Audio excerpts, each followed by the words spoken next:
ما السلام علیکم ګران شاګردانو الله دې وکړي چې روغ جوړ باسي. راځو د نن سبق ته. د نن سبق چې دی هغه بیا هم انګلیش کې د ورب 3 فارم زده کړئ، یا 3 فارمز اف ورب یا وربس فارم. دا هم یو ډېر ضروري انګلیش دی چې کله زده کوونکي ټنسونه زده کړي او چې کله بیا دا 3 فارم اف د ورب نه وي معلوم، نو بیا ډېر مشکلات ورته، ځکه په مختلف ټنسو کې هلته مختلف فارم استعمالیږي. اول دوم دریم، په بعض کې اول، په بعض کې دوم، په بعض کې دریم.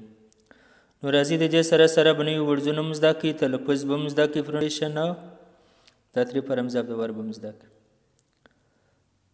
اول دانه دی ریکور. ریکور معنا بحاله کېدل، بیا پیدا کول او صحتمند کېدل، د دې ګل معنا یې ورکړي. سیکنډ فارم دی ریکورډ، صحتمند سلو، ریکورډ صحتمند سوی دی، روغ سوی دی. ریډیوس معنا کمول، بیره کمول، بل شی کمول، د یو شي اواز ور کمول. ریډیوسډ کم یې کړي، ریډیوسډ کم کړی دی. ریفیوز انکار کول، ریفیوز انکار یې وکړي، ریفیوز انکار یې کړی دی. ریجیکټ ردول، ریجیکټډ رد یې کړي، ریجیکټډ یې تھرډ فارم دی معنا رد کړی دی. ریلیز، ریلیز معنا خوش کول، له بنده خلاصول. ریلیز یې لا کړي، خوش کړی دی. ریلیزډ یې له کړی دی.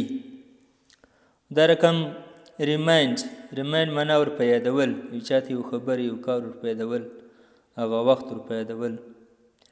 ریمایندډ ور په یاد کړي، ریمایندډ ور په یاد کړی دی. ریموو، ریموو معنا لرې کول، د لارې څخه یو شی لرې کول، حکومت کې یو څوک له چوکۍ څخه لرې کول.